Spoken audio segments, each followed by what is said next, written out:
Hey, welcome back to my channel. This is my 1150GS and it's winter here in Sweden. No, I'm not new to winter riding, but when I last rode a bike in the snow, it was like 10 years ago, and it was only a 125 Enduro. And the Moose is 215 kilo. It's a very different game, like riding a 125 bike with another 125 bike strapped to the back. I tried to take it out last week to check if I still had the skills, and I didn't. The physics just took over. On rubber alone, it is not usable, unfortunately. So the proper solution is a set of best grip screw-in studs, and it is widely available in Sweden. The only problem is it is expensive, and I will need to buy 2 new tires for the bike just for that, and it is way out of budget right now. But maybe I had found a loophole. I bought this unbranded Chinese screw-in studs. That didn't say much, just hard, wear resistant, you know, the big words. Is this a viable hack, or I just threw my money away? Let's find out. I just need to install a lot of them. Since the seller didn't specify the material, I have no idea what these are made of. If they are just mild steel with a shiny zinc coating, the asphalt will eat them in one ride. If they are properly hardened, they might survive the winter. Let's find out. Okay, the file bites into it easily. You can see I already rounded the edge just by filing it by hand. It's not good news. So hard was a bit of an exaggeration. These are definitely just standard steel. This means the asphalt is going to wear this down fast. As soon as the sharp edge runs over, I lose grip. But steel is better than rubber on ice, so we proceed. I have a set of these Michelin Anaki Wild tires. The tread depth is adequate at the front, a little bit worse on the back, but they were free, so we can experiment with them. So I had counted the knobs on these tires, and I will install 1 stud in every knob on the front tire and 2 studs in 1 knob on the back tire. That adds up to 540 studs, and I had ordered 600. So we will see. If I screw this in too deep, I'll puncture the carcass and lose the air seal. Installing was physically demanding. Even using the drill, it is tough on the hand. It is not easy to install them at all. They do not have a good feedback. It is hard to judge the depth just by feel. It is rather not deep enough, which means I have to redo it, or it's already too deep. It is a constant guessing game. I started to install the screws to the front wheel out in the shed. It was not a good idea. Cold tires are much harder to work on. So with the back tire, I moved into the house and let the tire warm up next to the radiator. Removing the old tires from the rim bead was a struggle. The front tire eventually came off with this tire iron lever trick, but the back tire gave me a fight.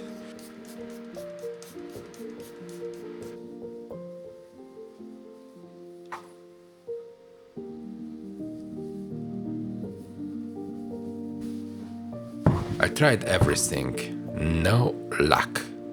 I finally built this simple classic bead pusher machine, but even with a 2.5 meter long leverage, it was hard to pop.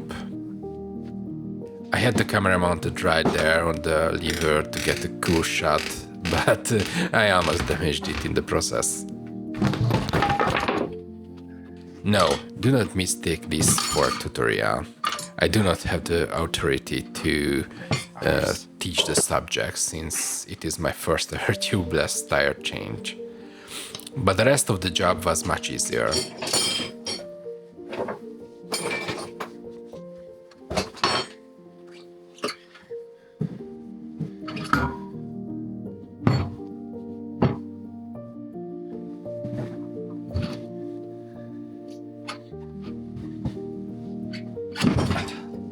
I cut strips from an old plastic bottle and slit under the tire irons to protect the rim. This allowed me to lever the new tire on with force without scratching the paint.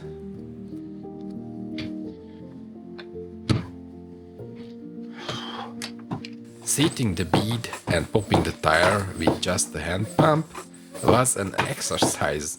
One eternity later. But I succeeded.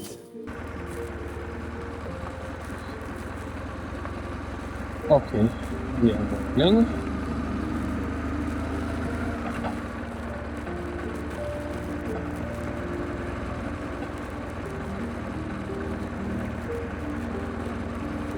Definitely has a sound to it.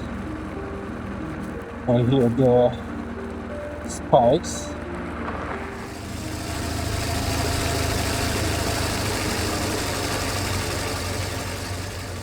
But do they work at all?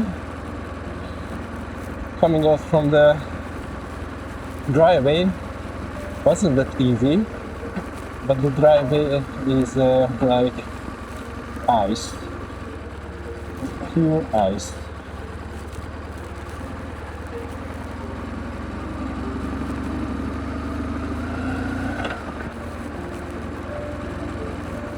Okay, this shifter has a very definite clang to it. Okay, this is I'm not sure if it's just gravel or ice. Let's try that.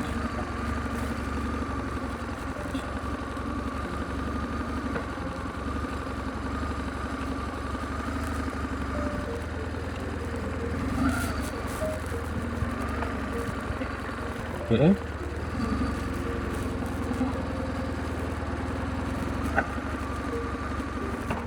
Okay, it has some stopping power.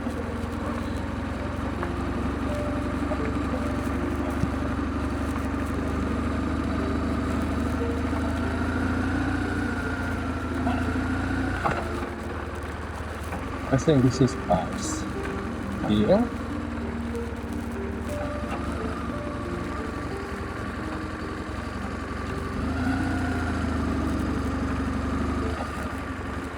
Okay.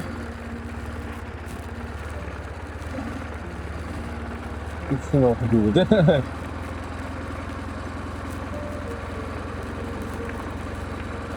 It could be worse.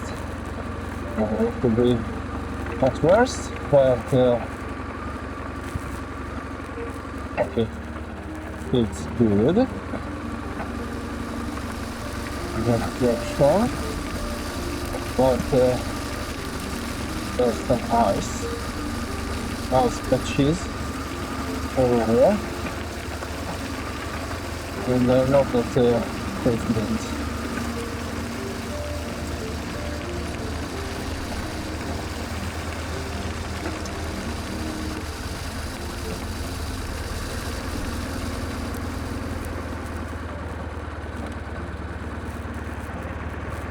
Last time I was here, I crashed the bike a bit, and it looks like the conditions are worse, way worse than last time. So I don't like this at all.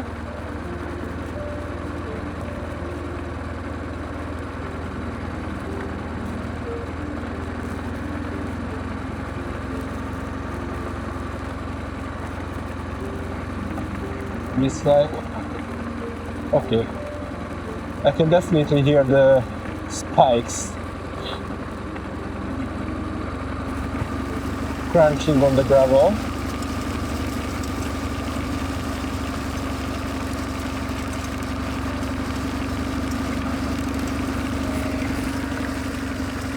Okay, we are chugging along in the second year, and there are, as you can see, there's some hard-packed, if you can say that, hard-packed ice on the road, and it looks terribly slippery, like here. And I don't really have the confidence about these bikes, unfortunately.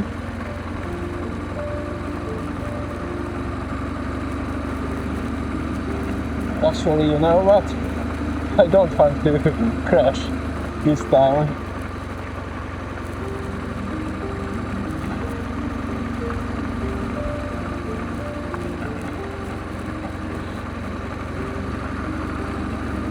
The heater drifts are really good, so this is nice. Okay, we are going up the ice.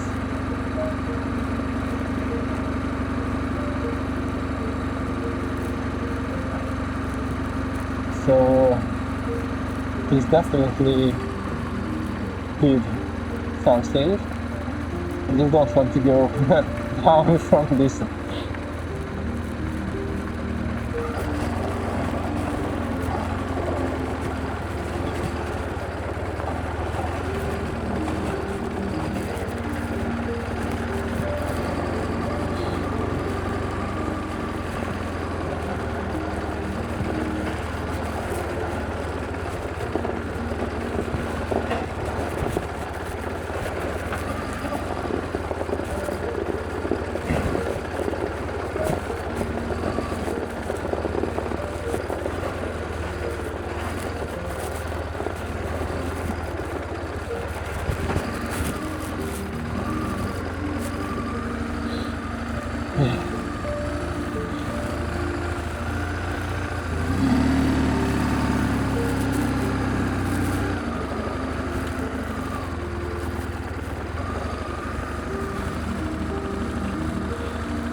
These heated grips are actually a bit too warm.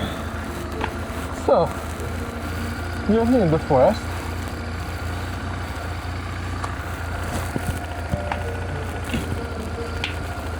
I can make a video about it, but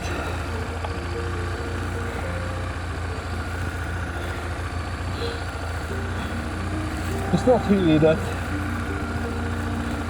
confidence boosting as I hoped for.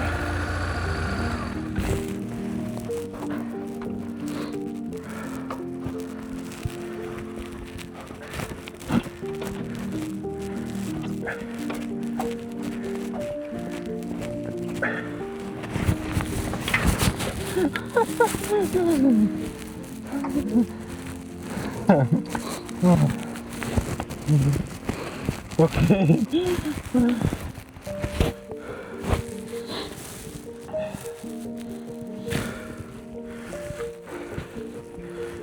Maybe the stand could work. Maybe.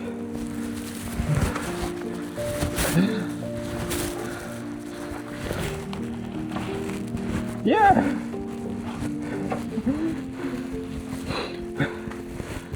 The side stand just went into the snow.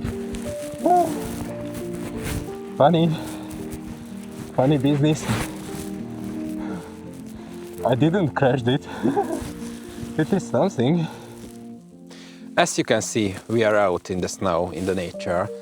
So for the price, the moose is moving, but I'm not really satisfied with the product.